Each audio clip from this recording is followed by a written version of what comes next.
We all had that feeling of deja vu once or twice at least. Sometimes it feels so real for some reason. But for Ichijo Akira, a deja vu is a past life in which he suffered a painful death.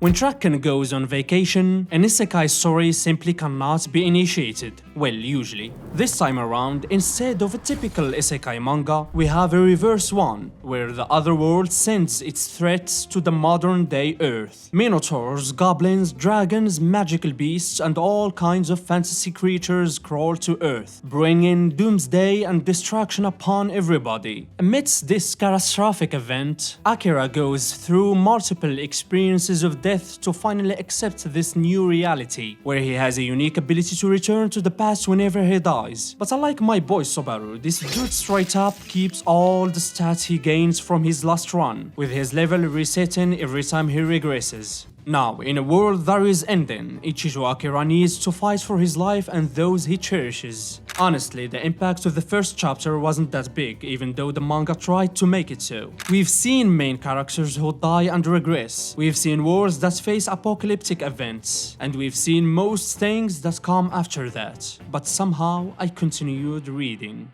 Once Akira accepts his reality, he quickly decides to become stronger by leveling up and completing the quests that the gaming system provides him. Yet he's still not used to people's heads flying off, getting cut in half, or fighting against monsters. So at this point I didn't really have anything that would compel me to continue reading. But from time to time I would see something like giant bees skewering humans and flying with them away. So I was like, hold on, this shit is so amusing. Once I saw a little bit of gore, that was it. I just had to see more. And damn sure this manga delivered, especially when also panels like these made it way easier for me to click the next button. Well, this didn't last long though. The reason being, Akira seemed to have it way easier than I expected. Listen, if he has an ability to regress like Subaru, and he even keeps his stats after dying, I would be waiting for him to go through hell and the worst deaths. Not because I'm sadistic, I mean, I am, but regardless, it's because of balance. If you have such an outrageous ability that gives you infinite attempts, what am I expecting from you in return is infinite ferocity and determination against overwhelming setbacks. Well, the manga kinda answered my expectations. Soon we know that Earth is assimilating with the other world, and because of that, monsters get stronger over time. In this harsh reality, defeating a boss monster acts as the only thing capable of slowing down that process, making it an incredibly challenging task to overcome the monsters. This leads Akira to run away as far as possible, but to no avail. Wherever he goes, there are monsters that bully his ass. They wouldn't let him stray away too much from the script. It felt like the system had already laid out the path for him, and he was forced to take it. The gore, as I said before, is excellent. For instance, after giving hope to Akira, making him believe how good it feels to save lives.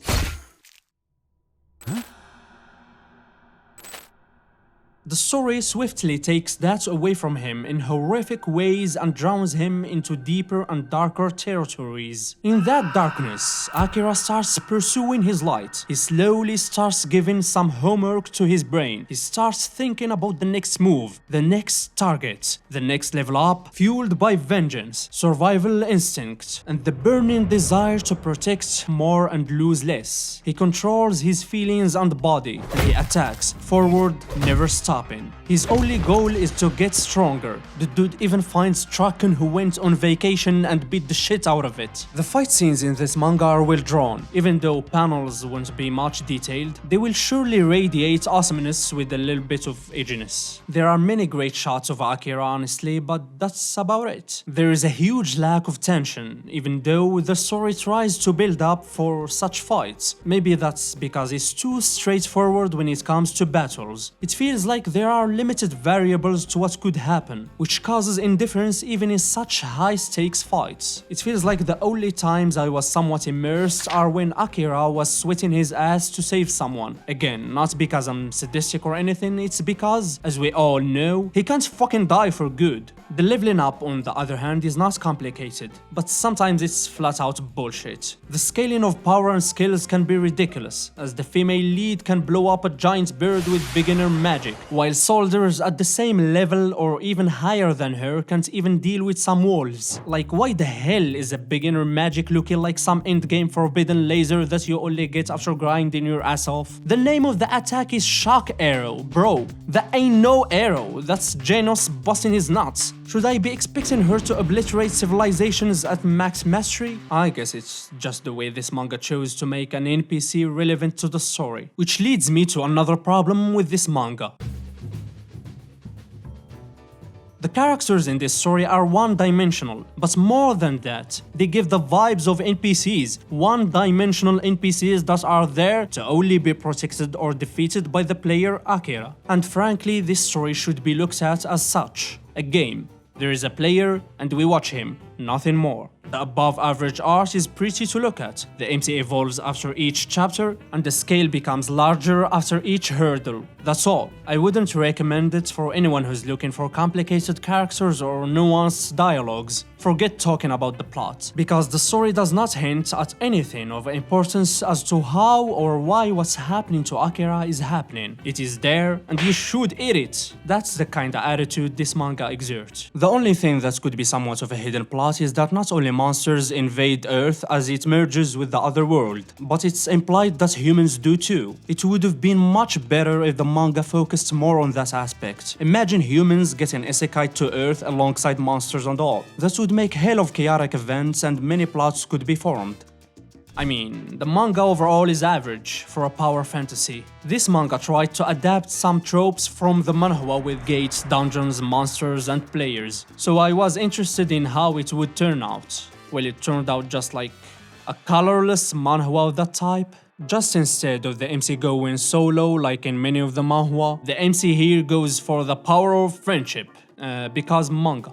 It's the kind of stuff you would read only to enjoy the MC's evolution and the cool panels, and sometimes stuffy panels too. Bro, why is her chest bigger than her butt? It feels like looking at something that's upside down. You know, everyone knows I'm an ass, man. If you want a decent story and characters, wait for my next video about a manga that is quite similar to Sousou no Frieren. Damn how much I love this story, and you'll probably love the other story too. So, Para pa